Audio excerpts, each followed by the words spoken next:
Hi guys, I'm Barouskie, and yes, I am still alive. I haven't uploaded anything in the last couple of weeks because over here has been Mardi Gras, and that lasts like 2 weeks, and I've been trying to get this new camera to work. But I have been seeing movies, and so I'll do a quick rundown of all of them. So the first movie is Get Out. This is the new thriller from Jordan Peele of the popular Key and Peele sketch comedy, which you normally see Keegan-Michael Key a lot in recent movies, but lately Jordan Peele has been coming onto the big screen with Keanu and now Get Out. And he said he prefers to be behind the camera as opposed to acting in front of it. And he does a terrific job with this movie.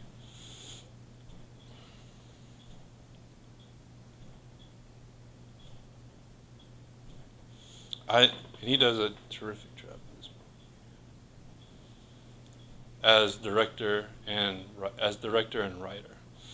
I knew going into this film it was going to be race related, but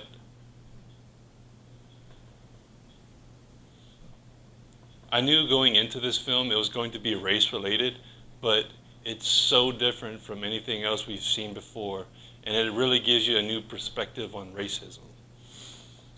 It stars Daniel Kaluuya. I don't know how to pronounce his last name, but he plays a character named Chris Washington, who's this very chill black guy who he doesn't get offended by the way some of the people in this movie talk to him. He's just like these crazy white people. And his girlfriend, Rose, played by Allison Williams, who is very protective of him and does get offended by things her family says in this movie. But even then, he's still like my crazy white girlfriend. So the movie is kind of Guess Who's Coming to Dinner meets Stepford Wives, where they are going to meet her family for the first time, and he realizes just how crazy white people can be. I loved it. Peele does this amazing job of creating a creepy atmosphere around racial stereotypes. And you don't really get that till the end. If I had one nitpick, it would be the resolution was pretty quick. Like, I would have preferred a more intense scare factor in the end. But it's not like it took away from the overall enjoyment of this movie. So I give it 5 stars. The next one is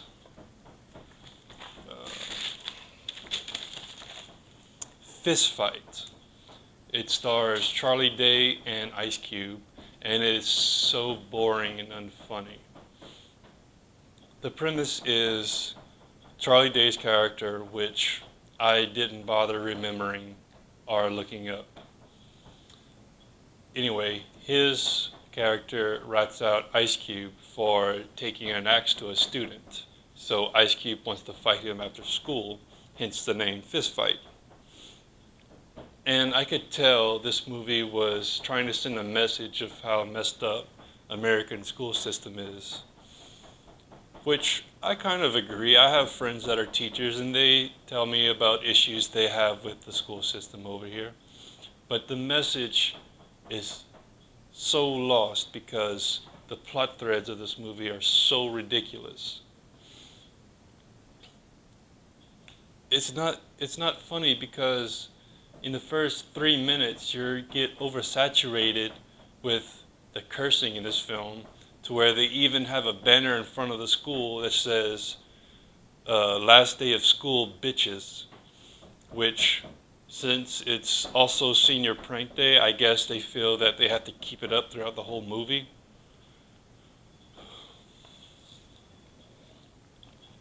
However, I did enjoy the last 15 minutes of this movie. It pretty much redeemed the movie for me, but it's the last 15 minutes and you have to sit through like an hour and 15 minutes of boring, unfunny crap that I'll give this movie 1 star. Next is The Shack. The Shack stars Sam Worthington, Octavia Spencer, and Tim McGraw. And it is about a father whose youngest daughter gets kidnapped and murdered by the serial killer. And a year later, he gets a letter or an invitation from God telling him to meet him at this shack where his daughter was murdered. Now, you have to take my opinion with a grain of salt, because I did do work on this movie. I did the bluebird scene, the scene in the cave, and a scene where Jesus and the Father are talking on a dock at night. So I guess I'm a little biased towards this movie, but I thought it was okay. It suffers from the same thing most religious movies suffer from, which is trying to get their message across in a way that the audience will accept it. Because this movie is about forgiving the unforgivable to save yourself. And I feel that it does it better than most other movies like it.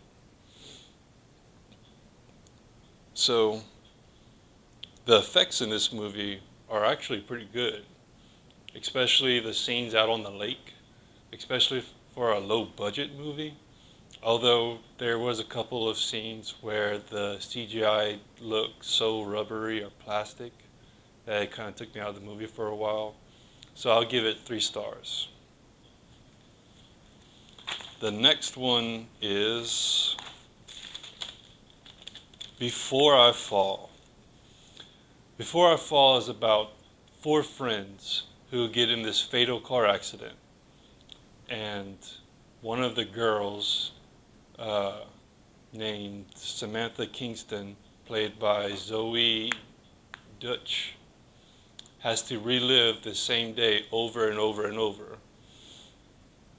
I saw the trailers for this film, and I thought it looked terrible. But I actually really enjoyed this film. It impressed me. It's not the best coming-of-age movies I've seen recently. I still give that to Edge of 17. But this one is kind of Groundhog's Day meets Mean Girls, with less comedy and more dramatic, which works for this movie because it gives great character development. Like, these characters feel three-dimensional, and you see their flaws, but you understand why they have them, and you know people like this in your life, which I really found this movie did perfectly. A lot of people don't like the ending to this movie. I do, because the ending is one of my more favorable endings in movies. But I understand why a lot of people don't like it. But still, I'll give this one 4 stars. The next one is Logan. So, riding off the coattails of Deadpool, which was an R-rated superhero movie,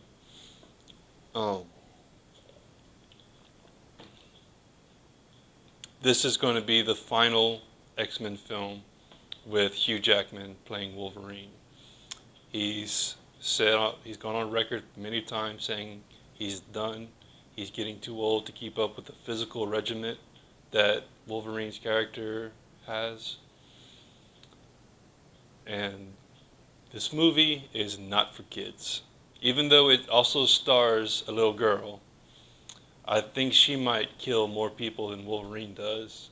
And not just kill them, like slaughter them.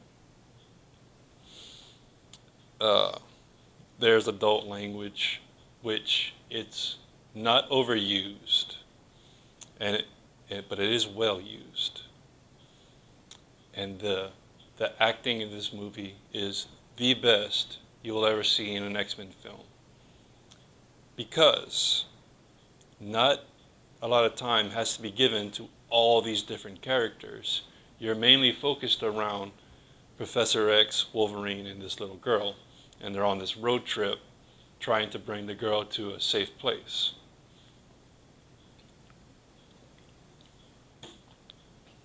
But I love the Western feel to this movie. It's a very hell or high water vibe, and it gives a new concept to superhero movies. It's very different. You don't have to have the same structure that every other superhero movie has. And I really enjoyed that about this movie. So I'll give it 5 stars. And that's it for now. Please like, subscribe, comment, share this video. I am going back to the weekly thing. I'll be doing either Belko Experiment or Beauty and the Beast, or maybe both next week, depending on how I can edit it. But yeah, thank you for joining me.